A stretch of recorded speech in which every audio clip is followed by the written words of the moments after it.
See that ye refuse not him that speaketh.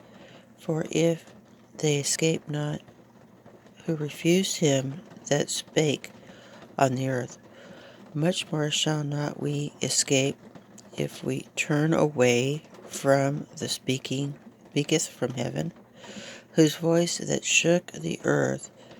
But now he has promised, saying, Yet once more I shake not the earth only, but also the heaven. And this word, yet once more, signifies the removing of those things that are shaken, as things that are made, and those things which cannot be shaken may remain. Wherefore we receive the kingdom which cannot be moved. Let us have grace, whereby we may serve God acceptable and reverent in godly fear, for our God is consuming fire. So what's so important about this word?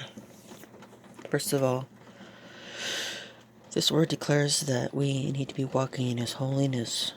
And I notice here at the bottom, it's talking about we need to escape what He's about to do. And that He's going to shake once more, not just the earth, but heaven, because He's going to remove those things that are shaken. And I had said about how God had said to me that He had a winnowing stick and He was going to thresh His floor, and that the only thing that was going to remain was the remnant, because He was shaking. He was going to shake at the church, you see? And so here He is saying, you've got a cloud of witnesses that are above, that watch. They watch. And that He's going to scourge you. He's going to let you suffer because He wants you righteous in His sight. And even Peter said in 1 Peter 4, don't be surprised in order to speak it. Let's go back and look at that. 1 Peter 4 about suffering.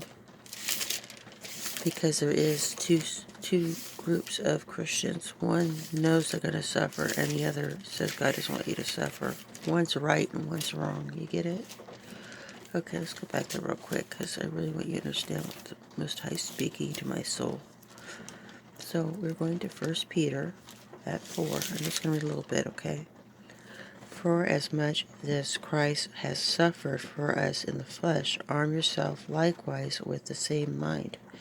For he that has suffered in the flesh has ceased from sin, that he no longer should live the rest of his time in the flesh to the lust of men, but to the will of God. For the time past that our life may suffice us to have wrought the will of the Gentile, when we walked in the lasciviousness, lust, excess of wine, rivalry, banqueting, and abominable idolatries, wherein they think it strange that ye run not with them to the excess of rioting, speaking ye of you evil. Who shall give account to him that is ready to judge the quick and the dead?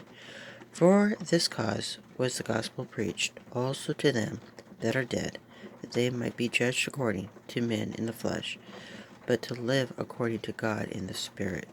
But the end of all things is at hand, and therefore be sober and watch unto prayer, which then again reminds me of Luke 21. So let's go over there. I want you to completely understand what God's speaking here, okay? This is really important for you to understand that there's a higher calling for those who belong to the Lord Jesus Christ. So He wants to go back to Luke 21. Read the 2 verses over there real quick. 3, I'm sorry. And take heed to yourself, lest any time your hearts be overcharged with surfacing and drunkenness and cares of this life, and so that the day come upon you unawares. For as a snare shall it come unto all them that dwell on the face of the whole earth. Watch ye therefore, and pray always, that ye may be counted worthy to escape all these things that shall come to the earth,